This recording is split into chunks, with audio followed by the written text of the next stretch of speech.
حضرت سفیان ثوری فرماتے ہیں کہ میں نے دوران طواف ایک شخص کو دیکھا کہ جو ہر قدم پر ہی درود پاک پڑھ رہے ہیں۔ میں نے اس سے پوچھا کہ بھائی طواف کے دوران پڑھنے کی اور دعائیں اور اذکار بھی ہیں، ان سب کی بجائے صرف درود پاک ہی کا ورد کیے جا رہے ہو، اس میں کیا راز ہے؟ اس نے جواباً کہا کہ میں اور میرے والد دونوں حج کے ارادے سے نکلے تھے، راستے میں میرے والد محترم بیمار ہوئے اور ان کا انتقال ہو گیا۔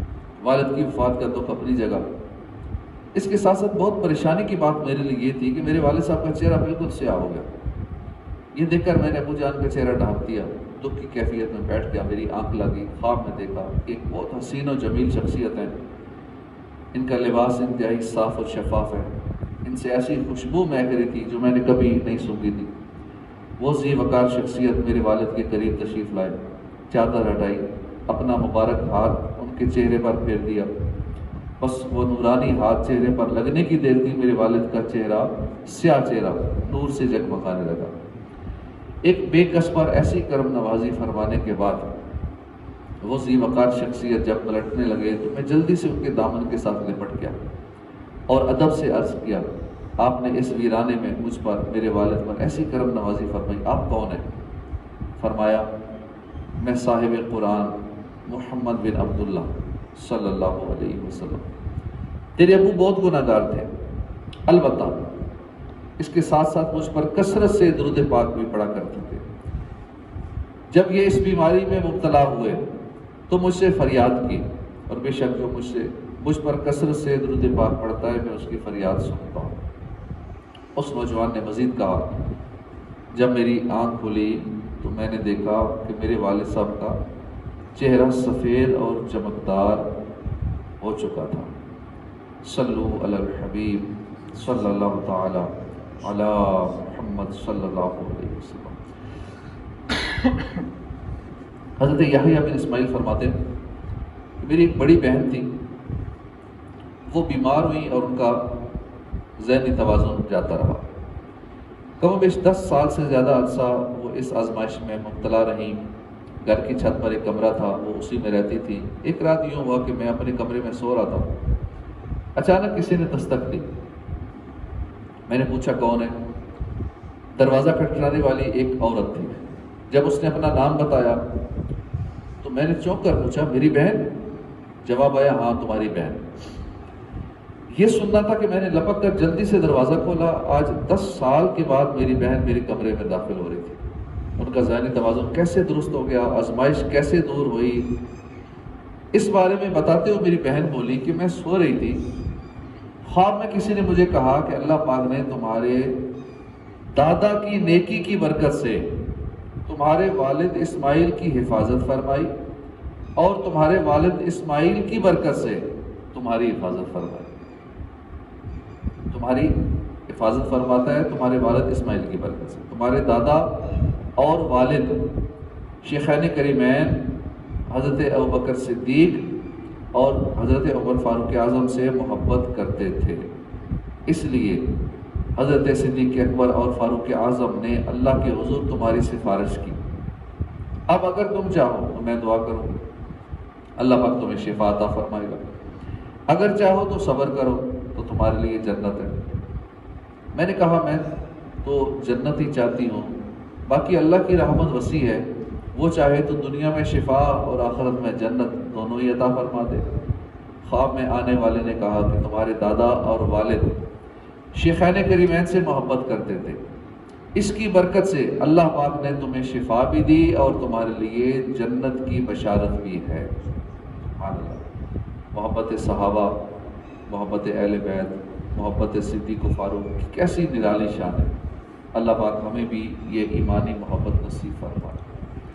نیک اعمال دنیا میں بھی بھلائی کا ذریعہ ہیں، آخرت میں بھی کام آتے ہیں۔ نیکی چھوٹی ہو یا بڑی ہو، اس کا پھل ضرور ملتا ہے، نیکی کا اجر ضرور ملتا ہے۔ اب دیکھیے، حضرت یحییٰ بن اسماعیل کے والد محترم صحابہ سے محبت کرنے والے تھے، ان کی اس محبت، اس نیکی کے صدقے ان کی بیٹی کو دنیا میں بھی شفا ملی اور آخرت میں جنت کی بشارت دے دی گئی۔ اللہ کے آخری نبی صلی اللہ علیہ وسلم نے فرمایا، نیکی کبھی پرانی نہیں ہوتی، البر لا یبلا والاثم لا ینسا، گناہ کبھی بلایا نہیں جاتا، والدیان لا یموت فکن کما شئت کما تدین تدان، گناہ کبھی بلایا نہیں جاتا، بدلہ دینے والے یعنی اللہ پاک کو کبھی موت نہ آئے گی، بس جو چاہو بن جاؤ، جیسا کرو گے ویسا بنو گے۔ کتنے خوبصورت الفاظ ہیں، دل پر نقش کر لینے کے لائق ہے۔ کوشش کر کے ہم ان الفاظ کو یاد کر لیں، دل میں بٹھا لیں۔ البر لا یبلا، نیکی کبھی پرانی نہیں ہوتی، والاثم لا ینسا، گناہ کبھی بلایا نہیں جاتا، والدیان لا یموت، بدلہ دینے والے اللہ کو کبھی موت نہیں آئے گی، فکن کما شئت، بس جو چاہو بن جاؤ، کما تدین تدان، جیسا کرو گے ویسا مرو گے۔ واقعی حقیقت ہے، نیکی کبھی پرانی نہیں ہوتی۔ ایک ہے نیک اعمال کا اخروی اجر و ثواب، اس کی تو کیا ہی شان ہے، آخرت میں تو ملنا ہی ہے۔ اللہ پاک نے نیک اعمال کرنے والے مسلمانوں کے لیے ایسی نعمتیں تیار فرما رکھی ہیں جنہیں نہ کسی آنکھ نے دیکھا، نہ کسی کان نے سنا، نہ کسی دل میں ان کا گمان گزرا۔ اللہ پاک فرماتے ہیں بے شک آخرت کا ثواب بہت بڑا ہے۔ اس کے ساتھ ساتھ دنیا میں بھی نیک اعمال کے اچھے نتائج دیکھنے کو ملتے ہیں۔ قرآن و حدیث میں نیک اعمال کے بہت سارے دنیاوی فوائد بھی بیان ہوئے ہیں، جیسا کہ 12-14 سورہ نحل کی آیت نمبر 30 میں فرمایا، ترجمہ کنز العرفان، جنہوں نے اس دنیا میں بھلائی کی ان کے لیے بھلائی ہے، اور بے شک آخرت کا گھر سب سے بہتر ہے۔ تفسیر صراط الجنان میں ہے کہ اس آیت کا ایک معنی یہ ہے کہ جو لوگ ایمان لائے اور اچھے عمل کیے انہیں دنیا میں بھی اس کا اچھا اجر ملے گا۔ ایک اور جگہ فرمایا جو مرد یا عورت نیک عمل کرے اور وہ مسلمان ہو تو ہم ضرور اسے پاکیزہ زندگی دیں گے۔ تو معلوم ہوا کہ نیک اعمال کی برکت سے بندہ یا مومن کو دنیا میں رزق حلال نصیب ہوتا ہے، نیک پاکیزہ پرسکون سکھ چین اور راحت و آرام والی پاکیزہ زندگی عطا کی جاتی ہے، اور اسی کے لیے بندہ دن رات بھاگ دوڑ کر رہا ہوتا ہے، رزق کے لیے، سکون کے لیے، راحت کے لیے، آرام کے لیے، پاکیزہ زندگی کے لیے دن رات لگا ہوا ہے۔ تو یہ اللہ پاک اسے عطا فرماتا ہے جو نیک اعمال کرے، اس کا رزق بھی اچھا ہو جاتا ہے، اس کی ٹینشنیں مسائل وہ بھی حل ہو جاتے ہیں، اس کو پرسکون اور سکھ چین والی، راحت والی، آرام والی پاکیزہ زندگی بھی عطا کی جاتی ہے۔ حضرت حسن بن صالح نے فرمایا کہ نیک عمل بدن میں قوت، دل میں نور، آنکھوں میں روشنی پیدا کرتا ہے، جبکہ برا عمل بدن میں کمزوری، دل میں اندھیرا اور آنکھوں میں اندھا پن لاتا ہے۔ ایک بہت بڑے عالم ہوئے علامہ ابو طیب طبری رحمۃ اللہ علیہ، آپ نے 100 سال سے بھی زیادہ عمر پائی، اور 100 سال کی عمر میں بھی ذہنی توازن درست تھا، حافظہ مضبوط، جسمانی صحت بہترین، تندرست، توانات 100 سال کی عمر میں۔ کسی نے صحت کا راز پوچھا تو فرمایا کہ میں نے جوانی میں اپنی جسمانی صلاحیتوں کو گناہ سے محفوظ رکھا، خود کو نیک اعمال میں لگائے رکھا، اس کی برکت سے آج جب میں بوڑھا ہو گیا ہوں تو اللہ پاک نے میری جسمانی صلاحیتوں کو میرے لیے باقی رکھا۔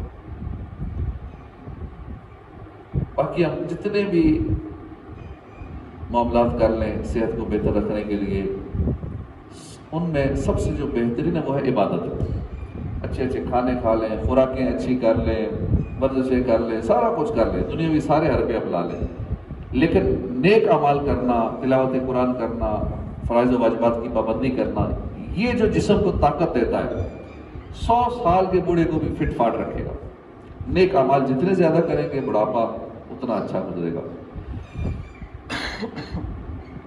کئی لوگ دنیا میں چاہتے ہیں کہ ہم اتنا زندہ رہیں، جیسا مائیکل جیکسن تھا، اس کی ٹارگٹ تھا، اس کی خواہش تھی کہ میں 150 سال تک زندہ رہوں گا۔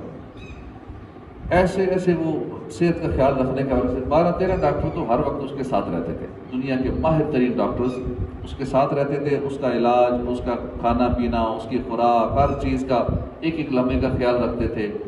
جراثیم سے بچانے کے لیے وہ کبھی کسی سے ننگے ہاتھ نہیں ملاتا تھا، ہاتھ پہ دستانے چڑھا کے رکھتا تھا۔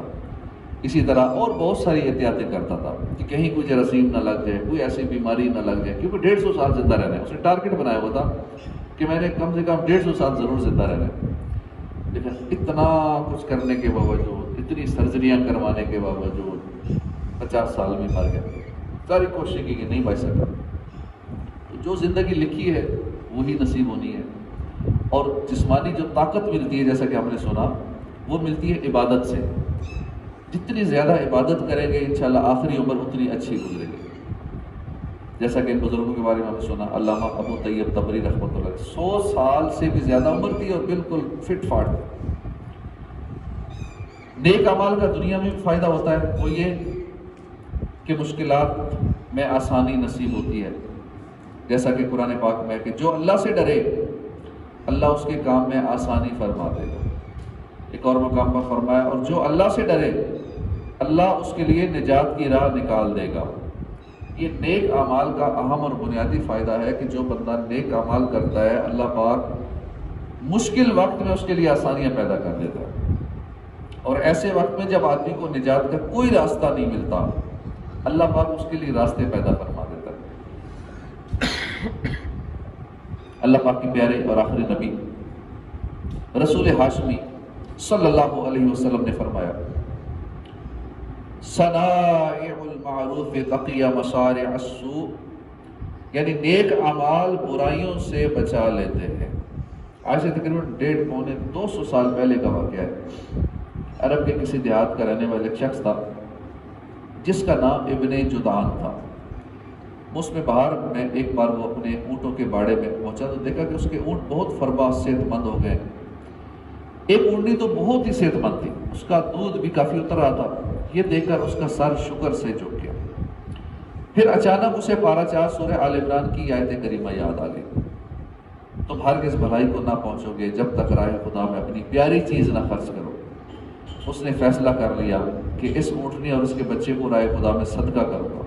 چنانچہ اس نے اپنے اس فیصلے کو عملی جامہ پہنانے کے لیے اونٹنی اور بچے کو ساتھ لیا اور اپنے ایک پڑوسی کے گھر پہنچے.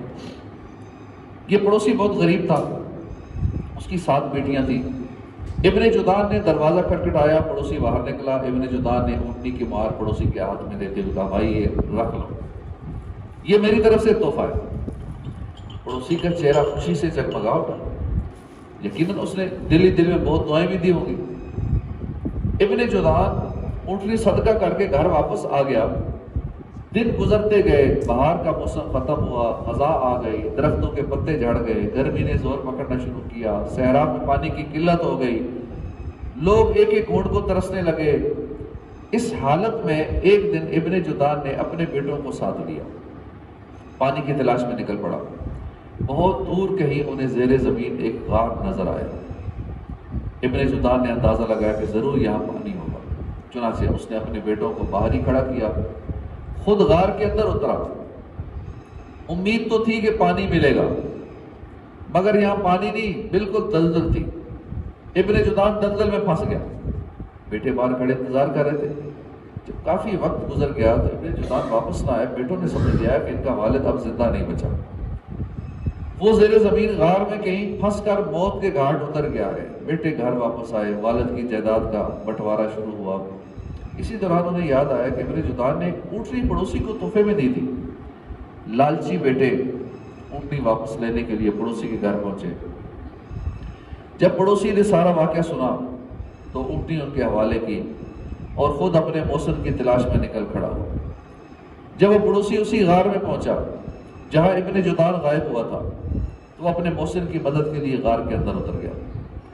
اندر بہت اندھیرا تھا، دلدل بھی تھی، پھر بھی وہ آگے جاتا گیا. اچانک اسے کسی کی سانسوں کا احساس ہوا. اس نے اندھیرے میں ٹٹولا تو یہ کوئی انسانی بدن تھا. اس نے ابن جدعان کو آواز دی. ابن جدعان ابھی زندہ تھا.